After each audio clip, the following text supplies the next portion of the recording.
Hey everybody, welcome back. Today I'm going to be talking to you about wisdom teeth. They're the last teeth that enter our mouth and they can cause us a whole lot of trouble. So, should you get them out? What should you consider? If you want to hear all about that, then let's get started.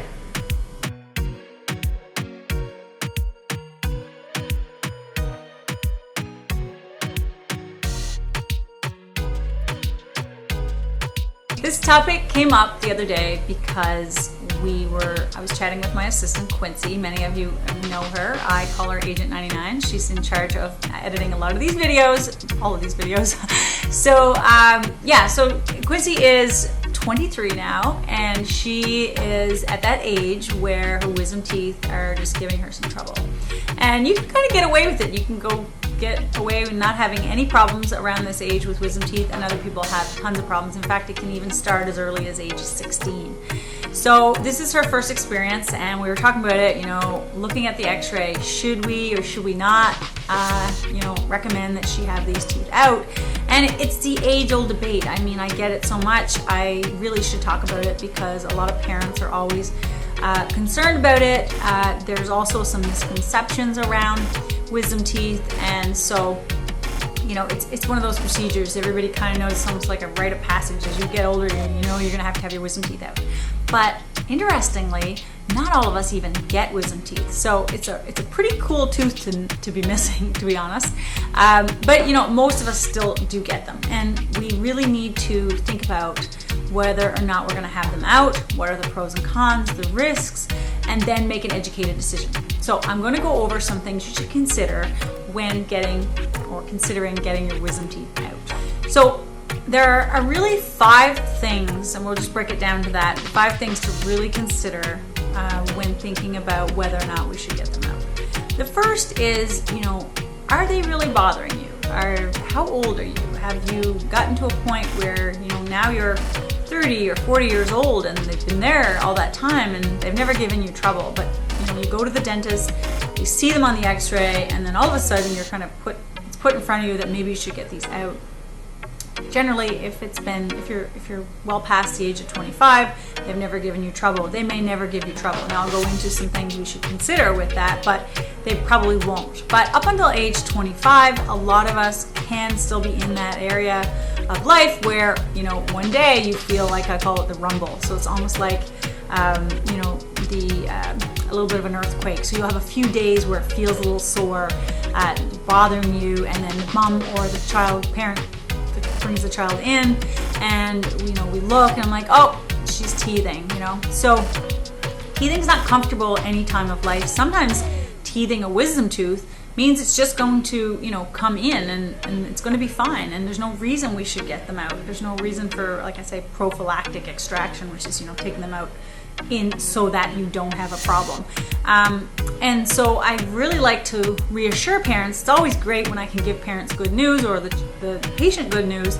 Look, you're just teething, this is what you do, keep it clean, it's going to come in, you have room. So that leads me to the next thing is, do you even have room for them? So let's say you're 16, 17, 18, we do this x-ray called a panoramic x-ray, and it's an x-ray that shows all of your face. I always say it's you rolled out flat, and it goes everywhere from the joints on this side, even captures a little bit of the spine, all the way around. Now it's a bit distorted because our face is 3D, 3-dimensional and round essentially, and this x-ray is 2D. So there's some distortion right in the middle of this x-ray, but for the most part, the best part, the most accurate part of the x-ray is right around the wisdom teeth area.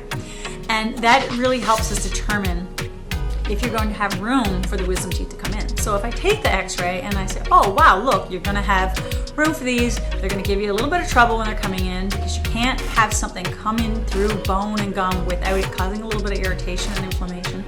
And we'll coach you through that. But I always love it when I can say to a parent or a child or a patient, you have room for your wisdom teeth, so that's okay. So we're going to monitor them and we're going to just let them come in naturally.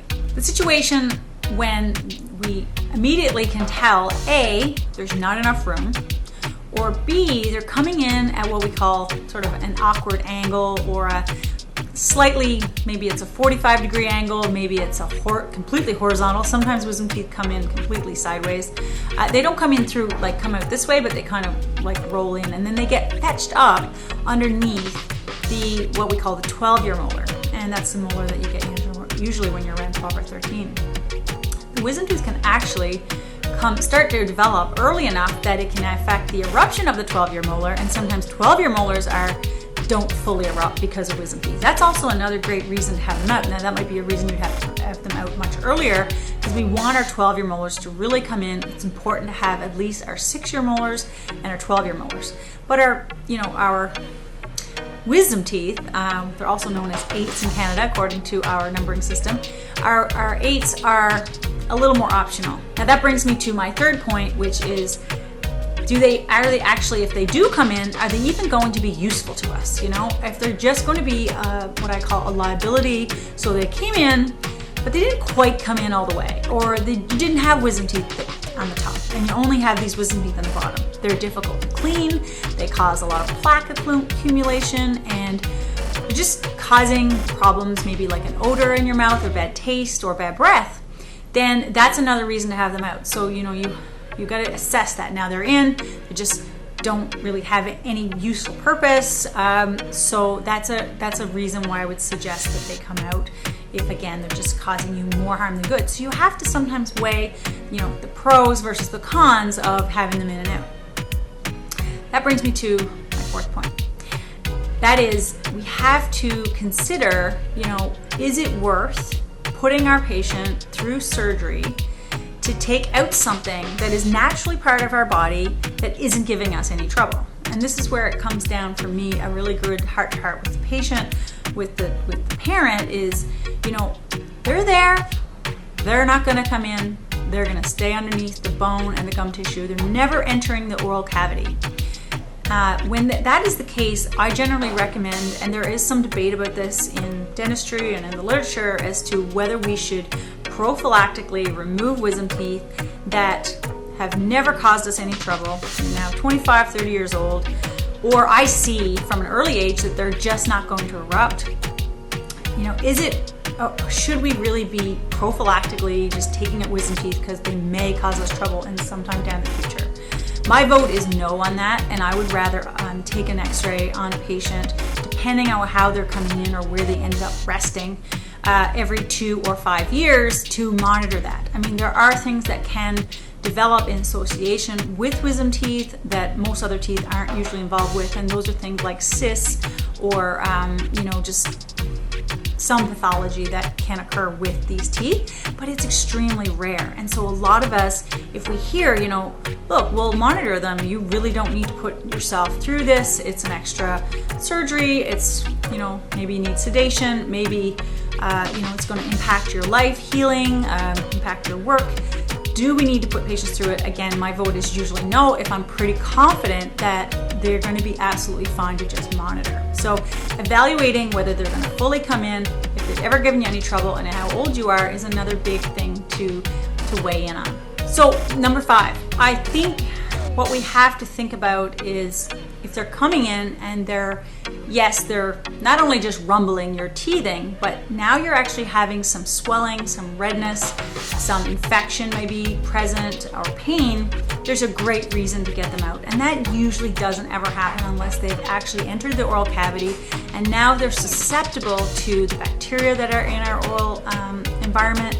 That can cause decay, and again, there's a communication between bacteria in the mouth, which can creep under the gum line, which you're having a hard time cleaning, and then you're getting infection around your wisdom teeth. So as soon as I see that, that is definitely a yes. That's not going to go away. They're probably just fetched up, and they're really hard to clean. So I think at any age, if that is happening, then that's a great reason to have them out. Now, the last interesting point I want to make is that there is a huge misconception of whether or not we should just have them out because they may cause crowding. When we're teenagers, a lot of parents are encouraging more than ever to have their teens have Invisalign, have their teeth straightened, and they say, I just want you to take them out because I don't want my other teeth to crowd. I paid a lot of money for my teeth to be straight, and now, if I let the wisdom teeth just sit there, they're gonna push on my teeth and cause me to have lower crowding. I get that commonly also from adults who say, I didn't get my wisdom teeth out, and now my lower front teeth are crowding, and now I'm 45 years old and I wish I had taken out my wisdom teeth. I want to dispel that myth.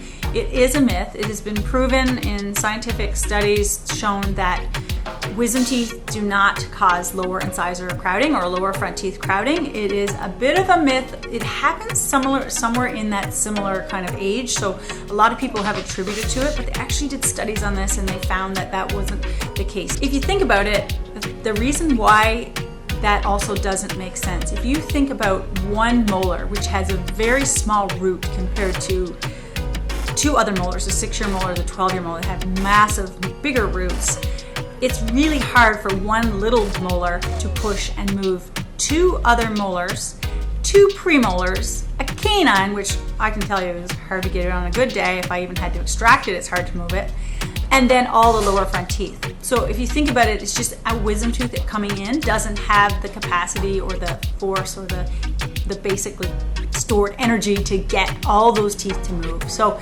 that is a little explanation as to why I think, that just can't happen. So I hope you found that helpful. I know there's a lot of questions about wisdom teeth. In fact, it is a daily question and it comes up all the time. So if you know someone who needs to hear this, please share it. Don't forget to subscribe to my channel. It helps me very much in helping develop more content like this. And if you like this, please give us a like and we'll see you next time. If you want to hear about if you want to hear a little bit, blah, blah, blah, blah, blah.